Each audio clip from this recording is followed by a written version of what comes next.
বনি ইসরায়েলের এক ব্যক্তি ছিল যে ৯৯ জন মানুষকে হত্যা করেছিল। কিন্তু এক পর্যায়ে তার মনে অনুশোচনা জাগল এবং সে তওবা করতে চাইল। সে একজন ইবাদতকারী ব্যক্তির কাছে গিয়ে জানতে চাইল, আমি ৯৯ জন মানুষকে হত্যা করেছি, আমার কি তওবা কবুল হবে? তিনি বললেন, তোমার তওবা কবুল হবে না। এতে সে রেগে গিয়ে তাকেও হত্যা করে ফেলল। এখন সে মোট ১০০ জনকে হত্যা করে ফেলেছিল। এরপরও তার মনের অশান্তি দূর হলো না। সে একজন জ্ঞানী আলেমের কাছে গিয়ে তার অপরাধের কথা স্বীকার করে জানতে চাইল, আমি কি এখনো ক্ষমা পেতে পারি এবং নেক পথে ফিরে আসতে পারি? বিজ্ঞ আলেম তাকে বললেন, অবশ্যই, তোমার এবং তওবার মাঝে কেউ বাধা হতে পারে না। অবশ্যই তুমি তওবা করতে পারো, তবে তুমি এই মুহূর্তে তোমার এই খারাপ এলাকা ছেড়ে অমুক নেককার মানুষদের এলাকায় চলে যাও এবং সেখানে আল্লাহর ইবাদত করো।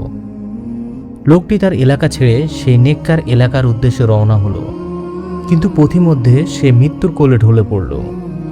ঠিক তখনই রহমতের ফেরেশতা এবং আযাবের ফেরেশতারা তার রূহ নিতে বিবাদে জড়িয়ে পড়ল। আযাবের ফেরেশতারা বলল, সে জীবনে কোনো ভালো কাজ করেনি, তাই সে জাহান্নামের উপযুক্ত। রহমতের ফেরেশতারা বলল, সে অনুতপ্ত হয়ে খাঁটি মনে আল্লাহর দিকে ফিরে আসছিল। তখন আল্লাহ তাআলা তাদের মীমাংসার জন্য নির্দেশ দিলেন, তোমরা মৃত ব্যক্তির অবস্থান থেকে ২ এলাকার দূরত্ব মেপে দেখো। সে যে এলাকার কাছাকাছি থাকবে সে ওই এলাকার অন্তর্ভুক্ত হবে। ফেরেশতারা মেপে দেখল, লোকটি নেককার এলাকার দিকে মাত্র ১ বিঘাত পরিমাণ বেশি কাছে রয়েছে। ফলে আল্লাহ তাআলা তার খাঁটি তওবা কবুল করলেন এবং রহমতের ফেরেশতারা তাকে জান্নাতের উদ্দেশ্যে নিয়ে গেলেন।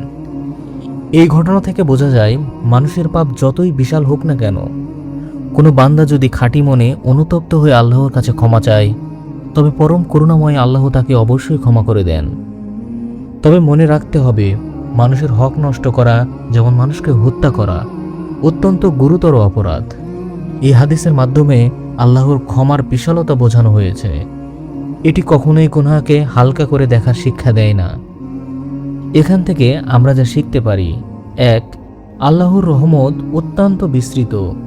২. যত বড় গুনাহই হোক, আন্তরিক তওবা করলে ক্ষমা পাওয়ার আশা রয়েছে।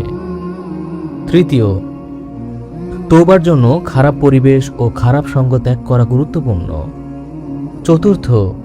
জ্ঞানহীন ব্যক্তির ফতোয়া বিপদ ডেকে আনতে পারে, তাই যোগ্য আলেমের কাছে দ্বীনি জ্ঞান নিতে হবে।